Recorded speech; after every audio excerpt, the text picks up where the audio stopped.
지난 리그 경기에서 맨유를 안필드로 초대해 아쉬운 무승부를 거뒀던 리버풀이 이번에 웨스트햄을 초대했습니다. 하지만 리버풀은 선발 명단에서 살라와 아놀드를 제외했는데요. 살라와 아놀드가 없었던 리버풀의 오른쪽 라인은 어떻게 작동했을지 카라바오컵 8강전 리버풀 대 웨스트햄 경기 리뷰 시작해보겠습니다. 오늘 리버풀은 4-3-3 정도의 포메이션으로 볼 수 있습니다. 오늘 주목해봐야 할 것은 살라 자리에 엘리엇이 투입되었고 아놀드 자리에 조고메즈를 투입했습니다. 그리고 누네즈가 왼쪽 공격수로 나섰고 어린 수비수 콴사가 반다이크의 옆을 지켰습니다. 오늘 리버풀의 전술에서 주목해봐야 할 것은 엘리엇의 역할입니다. 엘리엇의 오늘 역할은 크게 두 가지로 나눠집니다. 첫 번째는 살라가 하던 것처럼 오른쪽 윙에서 플레이하는 겁니다. 안쪽으로 파고들면서 슈팅을 날리기도 하고 가끔씩 플레이메이킹도 섞어주는 거죠. 두 번째 역할은 누네즈와 학포의 뒤를 받치는 공격형 미드필더가 되는 겁니다. 누네즈가 포지션을 왼쪽 윙포워드로 부여받긴 했지만 리버풀은 경기 중에 계속 포메이션을 변화를 줬습니다. 학포와 누네즈가 좌우로 벌린 투톱처럼 서고 엘리엇이 그 바로 아래를 받치면서 역삼각형의 공격 형태를 만들기도 했습니다. 리버풀은 또 하나의 부분적인 위치 변화를 가져갔는데요. 바로 누네즈의 위치가 계속적으로 바뀝니다.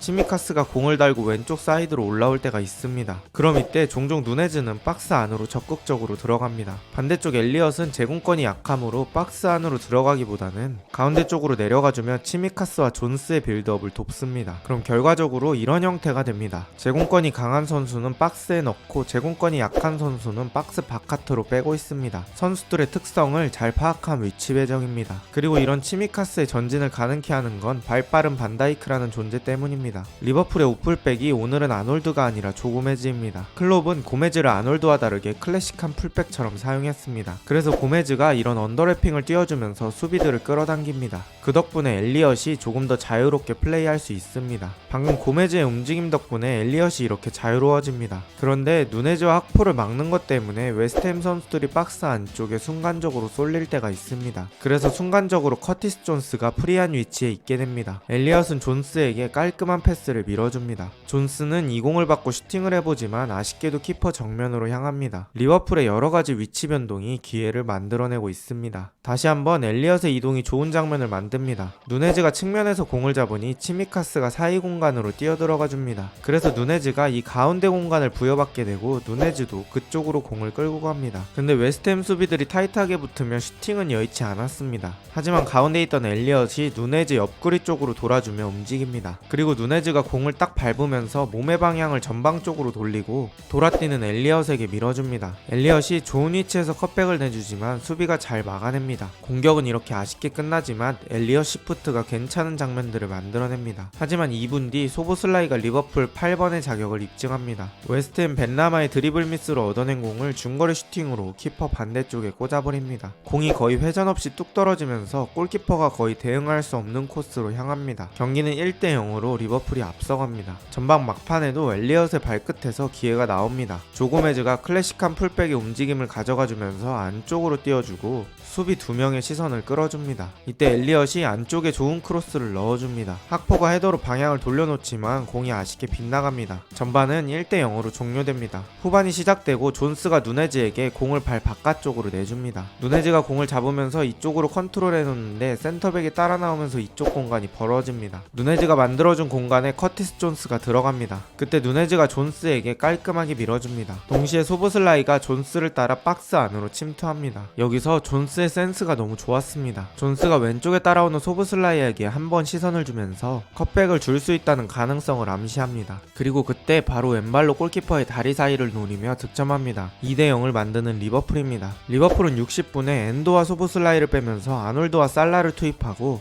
아놀드에게 6번 롤을 부여해주고 엘리엇을 가운데 메잘라 자리에 놓습니다. 요새 아놀드에게 6번 롤을 계속 줘보는 클롭입니다. 웨스트햄도 이 경기를 그냥 포기할 순 없으므로 2대0 상황부터 라인을 조금씩 올리기 시작합니다. 하지만 압박하는 에너지가 리버풀에 비해 훨씬 떨어졌습니다. 리버풀은 이때 아놀드를 적극 활용했습니다. 존스와 엘리엇이 중원에서 뒤쪽 사이드로 빠져줍니다. 그리고 아놀드가 상대 수비 사이 공간에 들어가주고 조고메즈나 치미카스가 터치라인까지 벌려줍니다. 센터백 라인에게 공을 아놀드가 받으면 킥력을 이용해 치미카스나 고메즈에게 한 번에 전개하기 위한 순간 위치 변동입니다. 경기 시간 70분에 첫 슈팅을 허용할 정도로 리버풀은 완벽하게 경기를 운영하고 있었습니다. 그리고 심지어 코나테의 탱크 같은 전진에 이은 학포의 깔끔한 니어포스트 슈팅으로 3대0까지 스코어를 벌려놓습니다.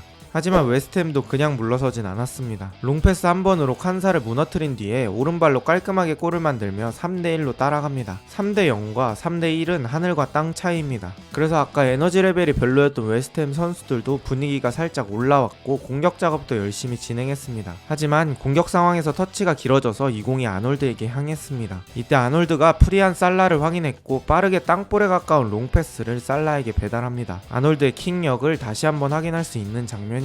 이 공을 스피디하게 몰고 가며 반대쪽에 깔끔하게 깔아차는 살라입니다. 득점에 성공하고 경기는 4대1이 됩니다. 교체 투입된 아놀드와 살라가 한 골을 만들어내며 용병술이 성공하는 리버풀입니다. 그 후에 커티스 존스가 원더골을 만들며 경기는 5대1이 됩니다. 웨스트햄은 아예 사기가 꺾이고 경기는 이대로 종료됩니다. 오늘 경기에서 인상 깊었던 부분은 클롭의 로테이션 능력입니다. 앞으로 박싱데이를 앞두고 있으므로 100% 주전을 사용할 수 없습니다. 그래서 부분적인 로테이션을 활용했습니다. 클롭은 로테이션으로 멤버 파워가 약해진 것을 고려해서 세부적으로 선수들의 자리를 계속 바꾸며 그 약점을 보완하려고 했습니다. 그 결과는 대성공이었고 선수 배치가 좋았던 이유는 선수들의 특성을 완전 파악하고 알맞게 배치했다는 것입니다. 이제 카라바오컵 4강 대진이 확정되었습니다. 미들즈브르와 첼시 그리고 리버풀과 풀럼이 맞붙습니다. 과연 리버풀이 카라바오컵의 주인이 될 수 있을까요? 오늘도 영상 봐주셔서 감사하고 저는 축직먹이었습니다. 좋은 하루 되세요.